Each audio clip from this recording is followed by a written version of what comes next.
Mirror Mirror is a conference that's really dedicated to debating and discussing the issues of representations of age and ageing. And what's very exciting is Dr. Hannah Zelig has brought together a range of academics, but also performance artists, photographers, bloggers, to come and talk about the issues of age and ageing from their perspectives. LCF is an unusual place to think about ageing.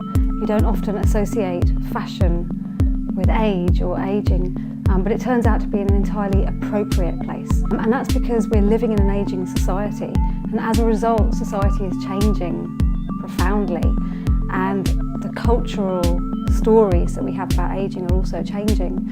And so to look at ageing through the lenses of fashion or indeed art, as we're doing at LCF, is very important. I think it's really interesting because we've tended to think of later years in terms of frailty or social welfare themes, and they're important ones. But I'm interested in the way culture constitutes age, or gives us scripts, as it were, whereby we can enact our own ageing, and whether or not those scripts are changing, particularly in relation to areas like clothing and dress that are about presenting the body. Well, years ago, people started stopping me in the street and saying you've got, a certain style, and at the same time, I was interested in the ageism that was happening in the media. So putting those two things together, I started trying to become a model. And the process of the film that we eventually made with Sue Bourne, who directed it, Fabulous Fashionistas, was about that journey. One lady said to me, and I told Sue Bourne this, that she's changed the nation. And now, I know that sounds a very big word, but that's what people are saying, because they're so amazed by the change they're all feeling that they think it's all over everywhere. Well, I'm having emails from Mexico, yeah, from America. Yeah, it's on YouTube. And I think the expression is it's gone viral. And then it's true. It has. We're proud because it's not just about, oh, aren't we interesting, we dress so well. We have a message, we're making a difference.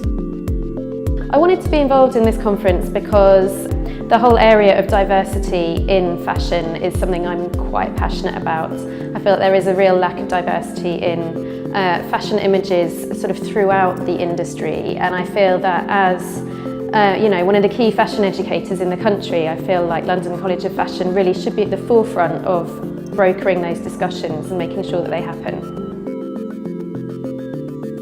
I've presented work on later lifestyle and later lifestyle in relation to popular music, and I've used a case study of Petula Clark, who is still singing and performing in her 80th decade. And what I was trying to do was to give a consideration that was theoretical. The area of popular music studies, then, of course, it's like fashion, it's dominated by ideas of youth market, youth tastes, youth importance. I think that people need to see old people everywhere.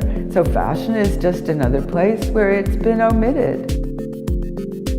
On the whole, age has not been associated with beauty. Not historically, not in any of the cultural narratives that we have. So to start thinking about old age and ageing and beauty is very clearly very important. We started the Better Lives initiative to find a way of connecting and hooking the London College of Fashion to the external world. Fashion and education are both transforming forces, and everybody can sign up to the idea that both of those can be used to change our lives for the better.